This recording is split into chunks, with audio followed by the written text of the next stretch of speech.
Howdy, y'all. Fixing to paint the roof or the roofs. There's another little one right there.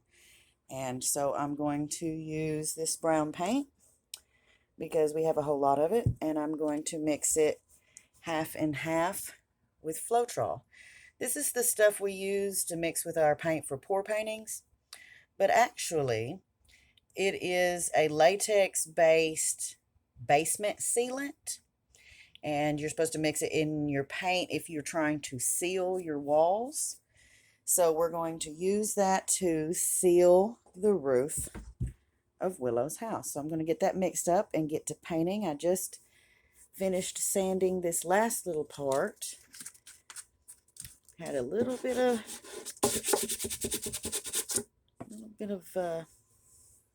he had filled that with some more glue, so I just sanded that off till it's smooth.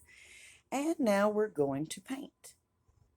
Okay, I got my paint all mixed up here.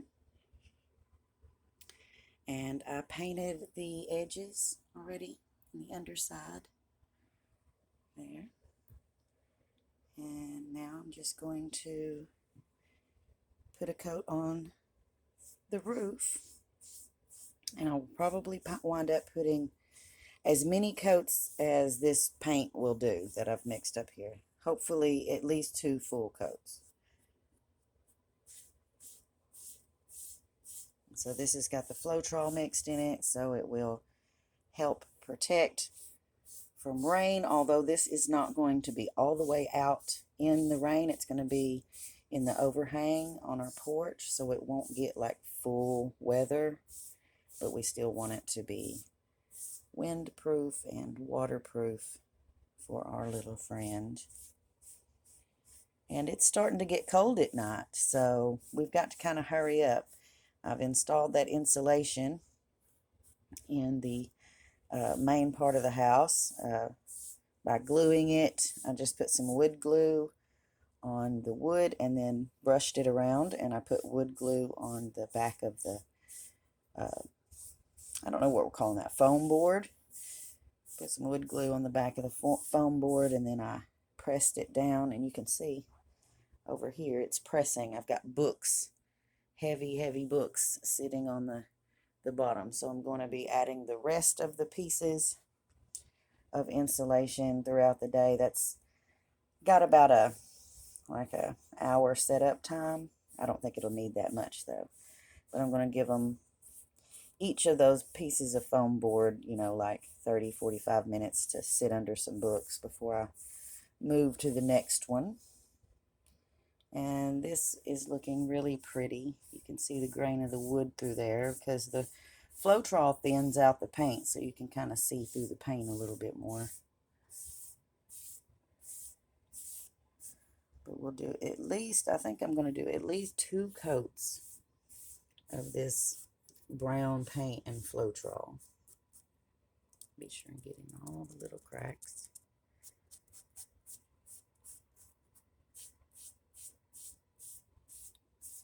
So yeah, I'm going to finish painting this, and then I'll move on to this little tiny roof for the porch. So here is the first coat of paint on the roof. It's looking pretty good. Now I'm going to do the little roof. This little porch roof is going to make it so cute. The little matching porch on there. And that was Slim's idea because he thought that the little entryway would be like a cold trap. And if there was some, moisture or rain or wind or whatever blowing around, maybe it wouldn't get inside the house so much, and it would help keep him warmer. And I think it's just adorable. I think it's going to make it look like a little tiny house even more. I think I'm going to paint this entire thing. I think I'm going to paint the underside too whenever this gets dry. So there'll be several more coats on the roof. At least 1 more, probably 2 more. And I have to put the insulation on the inside of the roof. And I'm thinking I'm going to put a little light in there, just like maybe a little LED light, so he can see that there's nothing in there that's going to get him. Because I'm worried he's not going to, I'm worried he's going to feel like it's a trap, because I've never been able to catch him in any kind of like humane trap or anything. He's very wary of that kind of stuff. So I don't know if he's going to, maybe after it's there for a couple of days. But I was hoping to let my cats kind of, you know, crawl around on it, maybe sleep in it and stuff a little bit before we put it out there for him, so it'll smell like cats, and maybe make him curious enough to go up inside of it and realize how nice and warm it is in there. But this morning when I went out to feed him and it was so cold, he came out from under the house and I was petting him, and he just let me like just put my arms and hands, both of them, all down both sides of him. Like, it was really more than I've ever touched him before, because he's really kind of shy and skittish. So if I put my hands around him, like maybe like I'm gonna grab him or something, he gets kind of freaked out and runs off. But he let me lay both of my arms down the sides of his body this morning and try and help him warm up. And he ate a big breakfast. And then I gave him fresh water, but I made it warm tap water so that he wouldn't get chilled from drinking water. And he drank a lot of that warm water. So he's okay for now. And he's okay under the house. And he may well choose to stay under the house. I don't know. He might just have a place under there that he's feels safe and decides to stay there. I don't know. But I hope that he will like the house that we're building for him,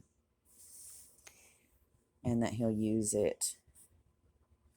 And we're trying to make it as snug as possible so he can have a good place to be in the wintertime. And we're also making it a bit small, the entranceway and everything. And I know that's probably going to make him nervous, having to crawl into that entranceway to get into the house. But that will help keep other critters out, like possums and raccoons and stuff. They're going to be not wanting to go off in that little tiny hole. So hopefully he'll be able to defend it well, and it will be warm and cozy. So there's the roofs. We're going to put a few more coats on there, and then we'll be putting things together. Thanks for joining me, you guys. Till next time, y'all be sweet.